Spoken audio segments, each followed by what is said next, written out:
Assalamualaikum warahmatullahi wabarakatuh. Perkenalkan, saya Zulfa Asmi Salsabila, mahasiswi Ilmu Komunikasi Universitas Muhammadiyah Yogyakarta dengan NIM 2022 05 30 127, beserta mata kuliah Metode Penelitian Komunikasi Kualitatif tahun 2024. Pada video ini saya akan menjelaskan tentang analisis semiotika. Analisis semiotika adalah pendekatan yang digunakan untuk memahami dan menganalisis tanda-tanda dalam bahasa, budaya, dan komunikasi. Sistem yang memandang entitas-entitas tertentu sebagai tanda-tanda atau sebagai sesuatu yang bermakna.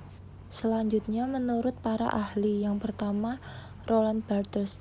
Analisis semiotika Roland Barthes mengkaji tanda dan bagaimana tanda itu bekerja. Pemikiran ini didasari oleh pemikiran Saussure mengenai tanda yang dibaginya menjadi penanda dan petanda, di mana analisis Barthes dibagi menjadi beberapa tahap analisis, yaitu denotasi, konotasi, dan mitos. Yang kedua, Ferdinand de Saussure. Ferdinand de Saussure memaparkan semiotika di dalam Course in General Linguistics sebagai ilmu yang mengkaji tentang peran tanda sebagai bagian dari kehidupan sosial. Implisit dari definisi tersebut adalah sebuah relasi, bahwa jika tanda merupakan bagian kehidupan sosial yang berlaku. Selanjutnya, analisis semiotika pada media massa. Dalam media cetak, kajian semiotika juga kebanyakan mengusut ideologi yang melatar belakangi pemberitaan media.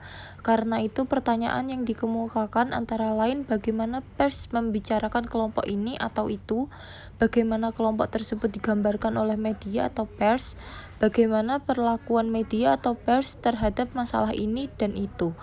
Kemudian persoalan ini dalam kajian semiotika komunikasi dapat dilakukan dengan teknik analisis kualitatif dan kuantitatif, tentunya dengan segala kekurangan dan kelebihannya masing-masing. Selanjutnya, analisis semiotika pada film. Penelitian terhadap film atau bentuk-bentuk naratif story lain yang bersifat audiovisual dapat dilakukan dengan memilih salah satu model analisis semiotika tertentu. Selanjutnya, analisis semiotika pada musik. Mengkaji musik juga dapat memberikan gambaran tentang masyarakat dan perasaan orang-orang di sekitarnya. Itulah kepercayaan dalam analisis semiotika komunikasi pada musik. Selanjutnya, konsep analisis semiotika. Yang pertama, tanda. Tanda adalah unit dasar dari semiotika. Menurut Ferdinand de Saussure, tanda terdiri dari dua komponen. Yang pertama, penanda. Penanda adalah bentuk fisik dari tanda, seperti kata, gambar, atau suara. Yang kedua, petanda. Petanda adalah konsep atau makna yang diwakili oleh penanda. Yang kedua adalah kode. Kode adalah sistem aturan yang mengatur bagaimana tanda-tanda digunakan dan diinterpretasikan. Kode mencakup konvensi budaya dan sosial yang membantu audiens memahami makna tanda. Yang ketiga, denotasi dan konotasi. Denotasi adalah makna langsung atau literal dari tanda, apa yang secara eksplisit ditunjukkan. Konotasi adalah makna tambahan atau asosiatif yang ditimbulkan oleh tanda, melibatkan nilai-nilai, emosi, dan ide-ide yang lebih luas. Yang keempat, semiosis. Semiosis adalah proses produksi dan interpretasi tanda. Ini melibatkan bagaimana tanda diciptakan, dikodekan, dan ditafsirkan dalam konteks tertentu. Selanjutnya, simbol, indeks, dan icon. Simbol adalah tanda yang maknanya sepenuhnya berdasarkan konvensi atau kesepakatan budaya.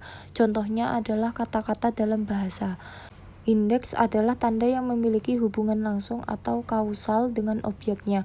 Contohnya adalah asap yang merupakan indeks dari api.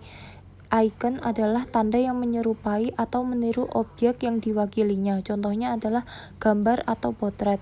Yang terakhir adalah intertekstualitas, adalah hubungan antara teks satu dengan teks lainnya. Ini mencakup preferensi, pengaruh, atau parodi di mana pemahaman satu teks dipengaruhi oleh pemahaman teks lainnya.